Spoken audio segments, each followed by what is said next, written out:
வணக்கம். இன்றைய முக்கிய செய்திகள். தென்மேற்கு வங்கக்கடலில் நாளை மறுநாள் குறைந்த காற்றழுத்த தாழ்வு பகுதி உருவாக வாய்ப்புள்ளதாக இந்திய வானிலை ஆய்வு மையம் தகவல் தெரிவித்துள்ளது. திருப்பத்தூரில் வைகாசி விசாக திருவிழாவை ஒட்டி நாளை தேரோட்டமும் வருகின்ற மே 22ஆம் தேதி தெப்பமும் நடைபெற உள்ளதாக தெரிவிக்கப்பட்டுள்ளது. தமிழ்நாட்டில் அடுத்த 5 ஆண்டுகளில் 3 நீர்த்தேக்கங்கள் மூலம் மின் உற்பத்தி திட்டத்தில் 24,500 கோடியை முதலீடு செய்வதாக அதானி கிரீன் நிறுவனம் அறிவித்துள்ளதாக தகவல் வெளியாகியுள்ளது. உதகையில் மலர் கண்காட்சி வருகின்ற மே 26ஆம் தேதி வரை நீட்டிக்கப்பட்டுள்ளதாக தெரிவிக்கப்பட்டுள்ளது. இன்று நடைபெற்ற 5ஆம் கட்ட வாக்குப்பதிவில் தற்போது மாலை 5 மணி நிலவரப்படி 61.90% வாக்குகள் பதிவாகியுள்ளதாக தகவல் வெளியாகியுள்ளது. சிங்கப்பூரில் தற்பொழுது மீண்டும் புதிய வகை கொரோனா பரவல் அதிகரித்து வருவதாக தகவல் வெளியாகியுள்ளது. தமிழகத்தில் பொறியியல் சேர்க்கை கலந்தாய்விற்காக 1,73,000 மாணவர்கள் விண்ணப்பித்துள்ளதாக தகவல் வெளியாகியுள்ளது. ஏர்வாடி தர்காவில் சந்தனக்கூடு திருவிழா கொடியேற்றத்துடன் தொடங்கியது. ஹெலிகாப்டர் விபத்தில் பலியான ஈரான் அதிபர் இப்ராஹிம் ரஞ்சின் அவர்களின் உடல் மீட்கப்பட்டுள்ளது. இந்தியாவில் 2வது மிக நீளமான விரைவு சாலை குஜராத் மாநிலம் சூரத் மற்றும் சென்னை இடையே அமைக்கப்பட்டு வருவதாக தகவல் வெளியாகியுள்ளது. சென்னையில் இன்று 22 கேரட் ஆபண தங்கத்தின் விலை சவரனுக்கு ஒரே நாளில் 400 ரூபாய் அதிகரித்து ஒரு சவரன் 55,200 ரூபாய்க்கு விற்பனையாகிறது. அதேபோல் 1 கிராம் வெள்ளியின் விலை 101 ரூபாய்க்கு விற்பனை செய்யப்பட்டு வருகிறது. கன்னியாகுமரி, திருநெல்வேலி, தென்காசி, தேனி ஆகிய தென் மாவட்டங்களுக்கு இன்றும் நாளையும் அதிக கனமழை பெய்ய வாய்ப்புள்ளதாக வானிலை மையம் தெரிவித்துள்ளது.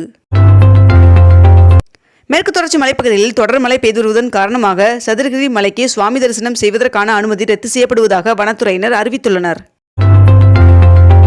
கனமழை மற்றும் ரயில் பாதையில் மண் சரிவு ஏற்பட்டுள்ளதால் உதகை மலை ரயில்களின் சேவை இன்று முழுமையாக ரத்து செய்யப்பட்டுள்ளது. தமிழகத்தில் பொதுத் தேர்வு எழுதிய 10 மற்றும் 11ஆம் வகுப்பு மாணவர்கள் மறுகூட்டல் மற்றும் விடைத்தாள் நகல் பெறுவதற்கு விண்ணப்பிப்பதற்கான கடைசி நாள் இன்று என்று தெரிவிக்கப்பட்டுள்ளது. திருச்செந்தூர் சுப்பிரமணிய சுவாமி கோவிலில் கடலில் அதிகப்படியாக ஜெல்லி மீன்கள் உலா வருவதால் கடலில் பக்தர்களுக்கு குளிக்க தடை விதிக்கப்பட்டுள்ளது. தமிழகத்தில் தொடர் மழையால் மாநில பேரிடர் மீட்பு குழு தயார் நிலையில் இருப்பதாக தெரிவிக்கப்பட்டுள்ளது. கால்சியம் கார்பைடை கொண்டு பழங்களை செயற்கையாக பழுக்க வைக்கக்கூடாது என்று தெரிவிக்கப்பட்டுள்ளது.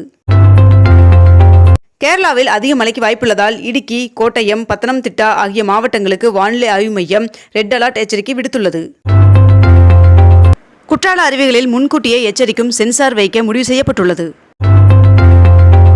சேலம் ஆகாய கங்கை முட்டல் நீர்வீழ்ச்சிகளில் சுற்றுலா பயணிகள் குளிக்க தடை விதிக்கப்பட்டுள்ளது. தமிழகத்தில் உள்ள அரசு கலை கல்லூரியில் சேர்க்கைக்காக 2,05,000 மாணவ மாணவிகள் ஆன்லைனில் விண்ணப்பித்துள்ளதாக தகவல் வெளியாகியுள்ளது. அயலகம் மற்றும் வெளிமாநில தமிழர்கள் அயலக தமிழர் நல வாரியத்தில் உறுப்பினராக இணைய தமிழக அரசு அழைப்பு விடுத்துள்ளது. தமிழகத்தில் அனைத்து அரசு மருத்துவக் கல்லூரிகள், மருத்துவமனைகள் மற்றும் ஆரம்ப சுகாதார நிலையங்களில் பணிபுரியும் கடைநிலை ஊழியர்களுக்கு 3 ஷிப்ட் அடிப்படையில் பணி நேரம் ஒதுக்கீடு செய்து மருத்துவம் மற்றும் மக்கள் நல்வாழ்வுத்துறை அரசாணை வெளியிட்டுள்ளது.